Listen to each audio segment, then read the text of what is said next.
ಅವರಿಗೆ ಸ್ವಾಗತವನ್ನು ಬಯಸಿ.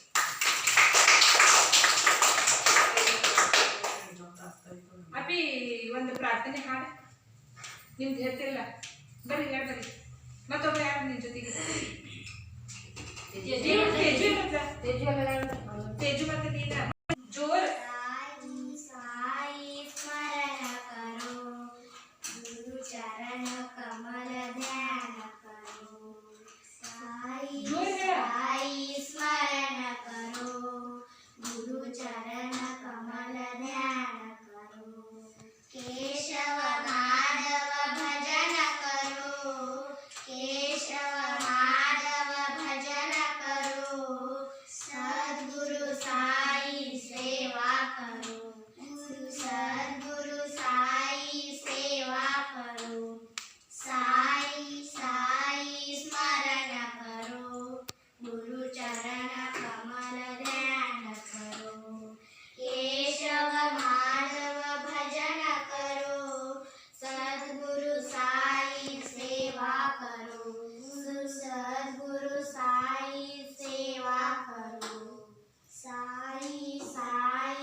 ಈಗ ಸಾಮಾಜಿಕ ಲೆಕ್ಕ ಪರಿಶೋಧನಾ ಕುರಿತು ಪ್ರಾಸ್ತಾವಿಕ ಮಾತನ್ನು ಹೇಳಲಿದ್ದಾರೆ ಶ್ರೀಮತಿ ನಜೀರಾ.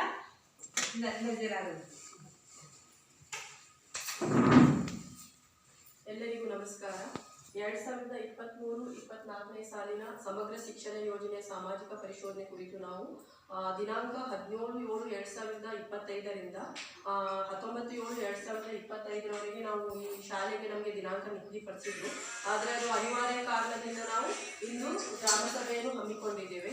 ಸದರಿ ಈ ಗ್ರಾಮ ಸಭೆಯಲ್ಲಿ ಉಪಸ್ಥಿತಿರುವಂತಹ ಈ ಸಭೆಯ ಅಧ್ಯಕ್ಷ ಸ್ಥಾನವನ್ನು ಶ್ರೀಮತಿ ಗೀತಾ ದೇವಕಾರಿ ಮೇಡಮ್ ಅವರೇ ಹಾಗೂ ಈ ಶಾಲೆಯ ಮುಖ್ಯೋಪಾಧ್ಯಾಯರಾದ ಶ್ರೀಮತಿ NF ಪೆಚ್ಕೋ ಮೇಡಮ್ ಅವರೇ ಹಾಗೂ ಉಪಸ್ಥಿತಿರುವಂತಹ ಎಲ್ಲ ಮುದ್ದು ಮಕ್ಕಳ ಪೋಷಕರೇ ಹಾಗೂ ಎಲ್ಲ ಮುದ್ದು ಮಕ್ಕಳೇ, ಸರ್ಕಾರದ ನಿರ್ದೇಶನದಂತೆ 2023 ಮತ್ತು 24ನೇ ಸಾಲಿನ ಸಮಗ್ರ ಶಿಕ್ಷಣ ಯೋಜನೆಯ ಸಾಮಾಜಿಕ ಪರಿಶೋಧನೆ ಅಂತ ಹೇಳಿದ್ರೆ ಇದು ಸರ್ಕಾರದ 2018ರಲ್ಲಿಯೇ ಶಿಕ್ಷಣವನ್ನು ಅಂದ್ರೆ ಸಾರ್ವತ್ರಿಕವಾಗಬೇಕು ಅನ್ನೋ ಕಾರಣಕ್ಕಾಗಿ ಸರ್ಕಾರ ಈ ಯೋಜನೆಯನ್ನು ಜಾರಿಗೆ ತಗೊಂಡ್ಬಂದಿದೆ.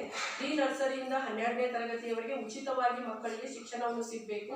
ಯಾವ ಮಕ್ಕಳು ಕೂಡ ಶಿಕ್ಷಣದಿಂದ ವಂಚಿತರಾಗಬೇಕು. ನಮ್ಮ ದೇಶದಲ್ಲಿರುವ ಎಲ್ಲ ಮಕ್ಕಳು ಸಾಕ್ಷರರಾಗಬೇಕನ್ನೋ ಕಾರಣಕ್ಕಾಗಿ ಸರ್ಕಾರ ಇದು ಪ್ರೀ ನರ್ಸರಿಯಿಂದ 12ನೇ ತರಗತಿಯವರೆಗೆ ಯಾವುದೇ ರೀತಿಯ ಶುಲ್ಕವಿಲ್ಲದೆ ಸರ್ಕಾರಿ ಶಾಲೆಯಲ್ಲಿ ಓದುತ್ತಿರುವ ಮಕ್ಕಳಿಗೆ ಉಚಿತವಾಗಿ ಪಠ್ಯ ಪುಸ್ತಕ ಶೂ ಸಾಕ್ಸ್ಗಳನ್ನು ನೀಡುವುದು, ಮಧ್ಯಾಹ್ನದ ಉಪಹಾರ ಯೋಜನೆಯಲ್ಲಿ ಬಿಸಿ ಊಟವನ್ನು ನೀಡುವುದು, ಆನಂತರ ಕಲಿಕೆಯಲ್ಲಿ ಹಿಂದುಳಿದ ಮಕ್ಕಳಿಗೆ ಪರ್ಯಾಯ ಬೋಧನೆ ವ್ಯವಸ್ಥೆ ಮಾಡುವುದು ಮತ್ತು ವಿಕಲಚೇತನ ಇರುವ ಮಕ್ಕಳು ಕೂಡ ಹಿಂದುಳಿಬಾರದು ಅನ್ನೋ ಕಾರಣಕ್ಕಾಗಿ ಅವರಿಗೆ ಬೆಂಗಾವಲು ಭತ್ಯೆಯನ್ನು ನೀಡುವಂತ ವ್ಯವಸ್ಥೆ ಇದೆ. ಆನಂತರ 1 ರಿಂದ 5 ಕಿಲೋಮೀಟರ್ ದೂರದಿಂದ ಬರುವಂತ ಮಕ್ಕಳಿಗೆ ಪ್ರಯಾಣ ಭತ್ಯೆ ಕೊಡುವಂತ ವ್ಯವಸ್ಥೆ ಆಗಿದೆ. ಒಟ್ಟಾರೆಯಾಗಿ ಮಕ್ಕಳು ಶಾಲೆ ಬಿಟ್ಟು ಹೊರಗುಳಿಬಾರದು. ಪ್ರತಿಯೊಂದು ಮಕ್ಕಳು ತಮ್ಮ 18 ವರ್ಷ ಅವಧಿಯವರೆಗಾದ್ರೂ ಕೂಡ ಶಿಕ್ಷಣ ಪಡಿಬೇಕು ಅನ್ನೋ ಮಹತ್ವಾಕಾಂಕ್ಷಿಯಾದ ಈ ಯೋಜನೆಯಾಗಿರುವುದರಿಂದ ಈ ಯೋಜನೆ ಯಾವ ರೀತಿ ನಡೀತಾ ಇದೆ ಅನ್ನೋದನ್ನ ಪರಿಶೀಲನೆ ಮಾಡುವುದಕ್ಕೆ 2024-25ನೇ ಸಾಲಿನಿಂದ ಈ ಕರ್ನಾಟಕ ರಾಜ್ಯದಲ್ಲಿ ಸಮಗ್ರ ಶಿಕ್ಷಣ ಯೋಜನೆಯನ್ನು ಸಾಮಾಜಿಕ ಪರಿಶೋಧನೆ ನಿರ್ದೇಶನಾಲಯಕ್ಕೆ ಒಪ್ಪಿಸಿದೆ. ನಾವು ಈಗ ತಾಲೂಕ್ ಪಂಚಾಯಿತಿಯಲ್ಲಿ ಕಾರ್ಯವನ್ನು ನಿರ್ವಹಿಸ್ತಾ ಇದ್ದೇವೆ. ತಾಲೂಕ್ ಪಂಚಾಯಿತಿಯಲ್ಲಿ ನಾವು ಮಹಾತ್ಮ ಗಾಂಧಿ ರಾಷ್ಟ್ರೀಯ ಗ್ರಾಮೀಣ ಉದ್ಯೋಗ ಖಾತ್ರಿ ಯೋಜನೆ ಅಡಿಯಲ್ಲಿ ತಾಲೂಕಾ ಪ್ರೋಗ್ರಾಮ್ ಮ್ಯಾನೇಜರ್ ಆಗಿ ಕೆಲಸ ಮಾಡ್ತಾ ಇದ್ದೇವೆ. ಇದು 2009ರಿಂದಲೇ ಕೇಂದ್ರ ಸರ್ಕಾರದಿಂದ ಜಾರಿಯಾಗಿದೆ.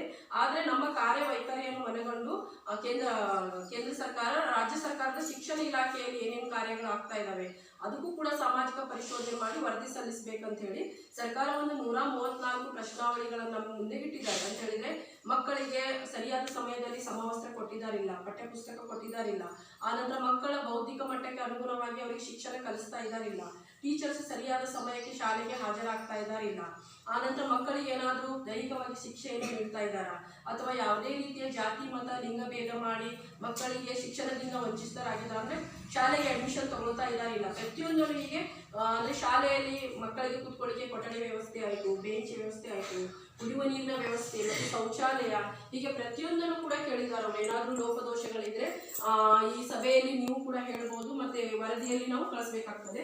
ಆ ಕಾರಣಕ್ಕಾಗಿ ಇಲ್ಲಿ ಉಪಸ್ಥಿತಿರುವಂತಹ ಎಲ್ಲ ಪೋಷಕರು ಮುಕ್ತವಾಗಿ ಇದರ ಬಗ್ಗೆ ಚರ್ಚೆ ಮಾಡಬಹುದು. ಮತ್ತೆ ನಾವು ಗಮನಿಸಿದ ಹಾಗೆ ಶಾಲೆಗಳು ಇವತ್ತೇ ಫಸ್ಟ್ ಟೈಮ್ ಬಂದಿದ್ದೇವೆ, ಆದರೆ ಟೀಚರ್ಸ್ ಕೂಡ ಒಳ್ಳೆ ರೀತಿಯಿಂದ ಪಾಠ ಮಾಡ್ತಾ ಇದ್ದಾರೆ. ಶಾಲೆಯು ಕೂಡ ಉತ್ತಮವಾದ ಸುಸಜ್ಜಿತ ಕಟ್ಟಡದಿಂದ ಕೂಡಿದೆ. ಶಾಲೆಯ ವಾತಾವರಣ ಕೂಡ ಚೆನ್ನಾಗಿದೆ. ಇರುವಷ್ಟರಲ್ಲೇ ಮಕ್ಕಳು ಕೂಡ ಉತ್ತಮವಾಗಿ ಜಾಣರಾಗಿರುವುದು ಕೂಡ ನಾವು ಗಮನಿಸಿದ್ದೇವೆ.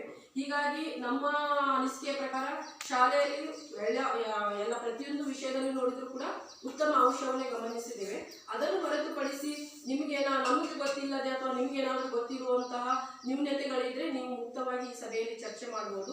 ಮುಂದಿನ ದಿನಗಳಲ್ಲಿ ಈ ರೀತಿ ತಪ್ಪಾಗದಂತೆ ನಾವು ಗಮನ ಹರಿಸಲಿಕ್ಕೆ ಒಂದು ಅನುಕೂಲ ಆಗ್ತದೆ. ಮತ್ತು ಇಷ್ಟು ಹೊತ್ತು ನನಗೆ ಈ ಸಭೆಯ ಬಗ್ಗೆ ಪ್ರಾಸ್ತಾವಿಕವಾಗಿ ಮಾತನಾಡಲಿಕ್ಕೆ ಅವಕಾಶ ಮಾಡಿಕೊಟ್ಟಂತ ತಮ್ಮೆಲ್ಲರಿಗೂ ವಂದಿಸುತ್ತಾ ನನ್ನ 2 ಮಾತನ್ನು ಮುಗಿಸ್ತಾ ಇದ್ದೇನೆ.